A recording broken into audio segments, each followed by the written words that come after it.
Basically kind of same as last year. Try to get over 50 wins, get to the Eastern Conference Finals, give ourselves a chance to make it to the finals, get off to a better start. I think as our team, we got great chemistry, great camaraderie. Really? We're all used to what Coach Brooks wants from us. We're a defensive-minded team that want to get out and run, space the floor. And it's all going to start with me and Brad. The way we come into training camp, the way we lead, is going to be what everybody else follows us from. How you doing, guys? John, career season, the absurdity in that thing is that everybody's saying that you've just arrived, but the faithful in DC know that you've always been here. What do you say to those people that just figured out who John Hall is?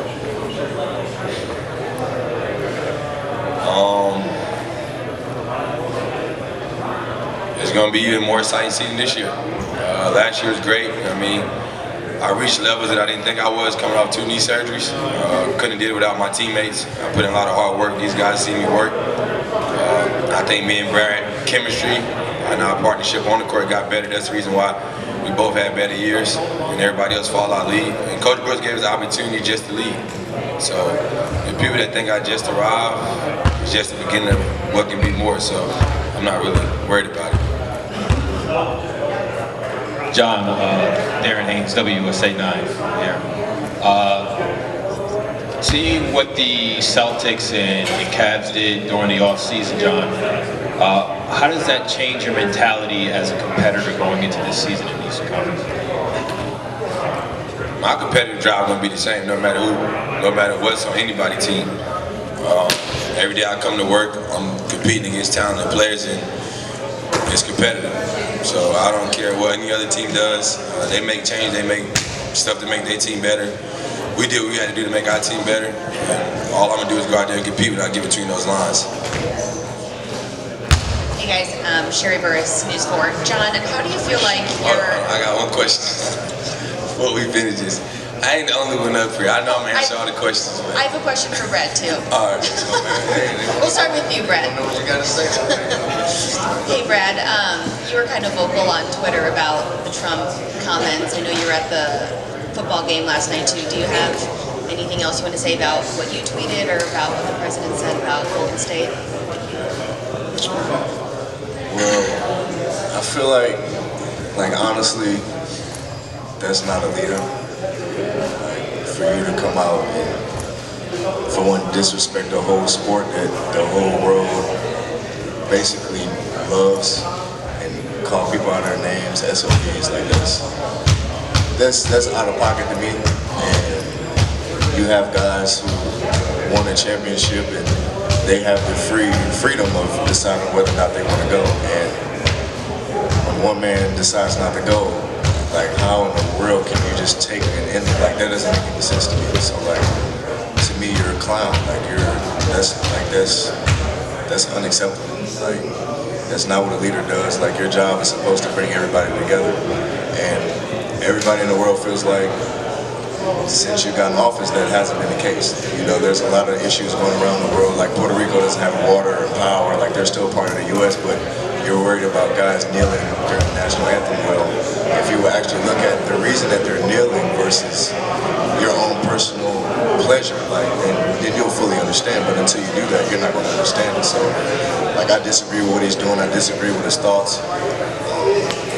You know, hopefully as a world, you know, as a nation, we can come together better, you know, and understand what's really at stake here and the disasters that are really going on in everyday life. And really see it from the perspective of people who actually go through it. Like, it's different to see it from, you know, from a Twitter screen and from social media, but when you have people actually dealing with, you know, nonsense on a daily basis, you know, it comes to a point where, you know, it gets out of hand and it's just like people get tired of it. So, you know, I voiced my opinion just like everybody else did around the league and around different leagues and around the social media world. So if we can't exercise our right to freedom of speech, then what are the amendments for? You know, and you're doing it, so why can't we do it? So it's a lot of stuff that, you know, I disagree with, but, you know, at the end of the day, he's the president, but at the same time, I don't support anything that he represents and what he's doing. And John, you did a lot of sort of exercising, like bike riding, sort of non-basketball activities this summer. How How do you feel like that can help you get even better this season? Just being in better shape. That was the key for me coming into this season, is just trying to be in the best shape possible. Piggyback to the last game we had, I looked at Coach, asked, "Can I get a break for 2 minutes?" He told me no. And I kind of ran out of gas in the fourth quarter. I felt like I let my team down, so that was my motivation to get in the best shape possible. Christy Winter Scott, CSN. This is for both of you. Scott Brooks said that you are both the cornerstone by locking you in to long-term deals. Otto Porter locked into a long-term deal.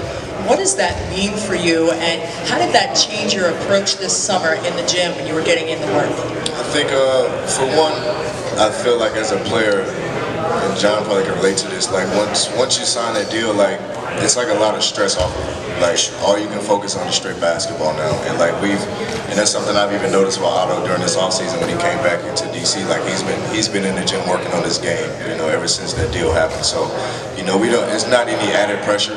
We probably put more pressure on ourselves than the rest of the world does, and we're our biggest critics at the end of the day. But I feel like it speaks a lot, for Ted and for Ernie to be able to trust in us and to be able to view us as the cornerstone of the organization.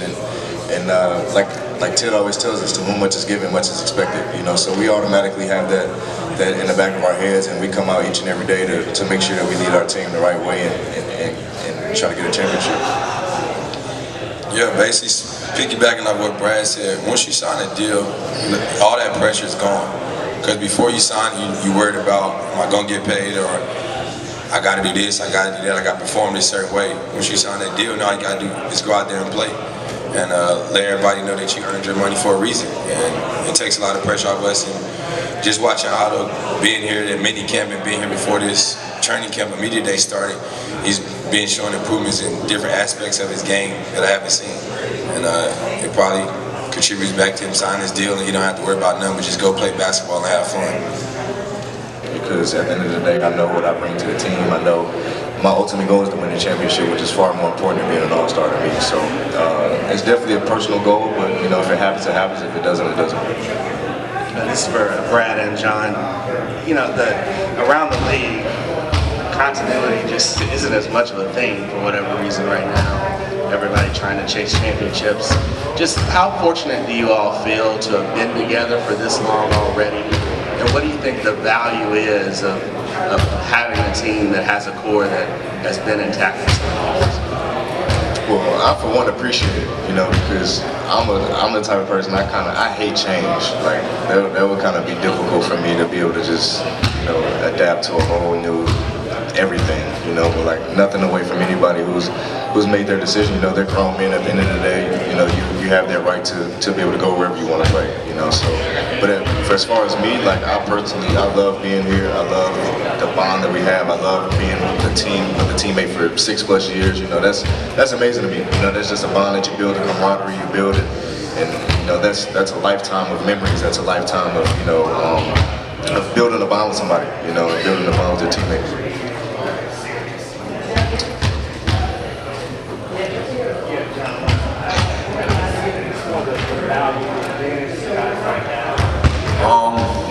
It's great. Like I said, we all know what each other don't or do like.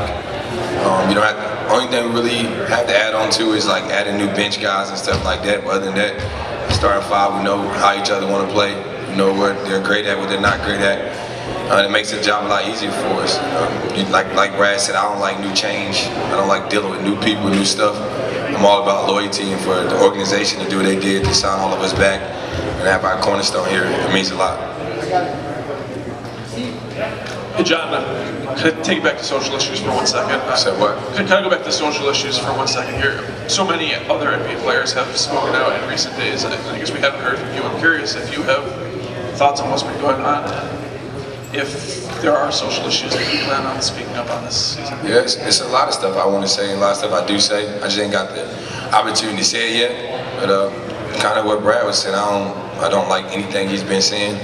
I don't respect it. I feel like you can't control what people want to do, and we have bigger issues in this world that you need to be focusing on instead of focusing on other people taking a knee. It's something more important. They're doing it for a reason, and you can't do nothing but respect their decision. But you coming out and saying what people are and what they do, you're not being respectful, you're not being mindful. You're a bigger person. We all look at you to be the president of our nation. Like, we want you to help us with these calls, not sit back and argue about the little things. And I don't respect it. John and Brad, Alina Neves from CTV, Primetime Sports. Just a real reflection about how your season went and how you finished it. I know you talked about it, John, for a second, but I just wish that you could elaborate a little bit more about what it felt like to go through that elimination game. And given that opportunity this year, how would you guys do it differently? And if you both could answer the question, I'd appreciate it. Well, differently is coming into this season without having knee surgeries and everybody being healthy. That's the key for our team.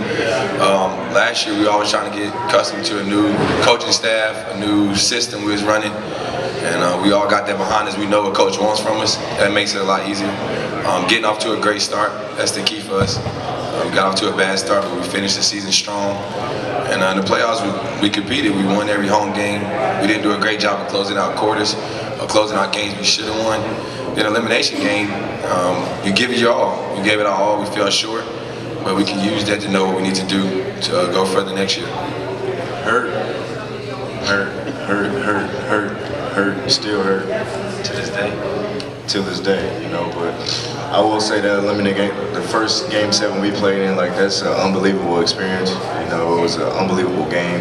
You know, I feel like we really competed. We just a few minutes short, you know. But it's definitely hard, you know, because we felt like we were right there. We felt like we kind of had control of the series. There was a lot of games that we probably should have won early on in the series that we didn't win, and you know, we gave ourselves a game 7 an opportunity to be able to close it out, you know, but we came up short. So, you know, we definitely still have that feeling of pain and, you know, of revenge, so to speak, you know, in the back of our heads. And hopefully when we get back in that situation, there'll be a different result. But to have that experience, I think it would definitely help us moving forward, you know, help a lot of the young guys that we have as well, and prepare us for what's to come.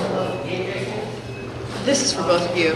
The depth at the point guard and the 2-guard position this year has been enhanced. Could you elaborate on how that will impact the team moving forward? And also, Marcin Gortat, his ability to join the team this year for the first time in LA for the off-season workout, how important will that be for the overall depth of the team as well?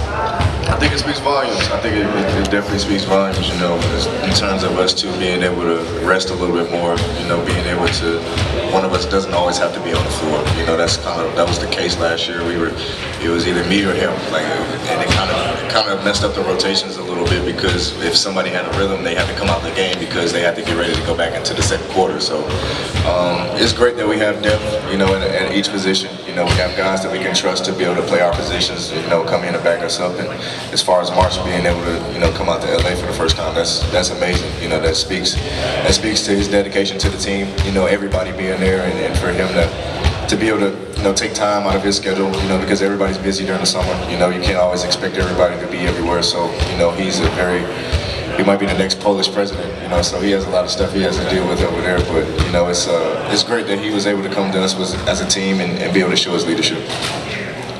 Yeah, it was great to have March there. First time, just like he said, but basically what Brad was saying. For us, adding people to our point guard and shooting guard position is key for us. Giving me and Brad opportunity to rest a little bit more. I think that's what kind of wore us down in the playoffs. Had to play 40, 42 minutes every night.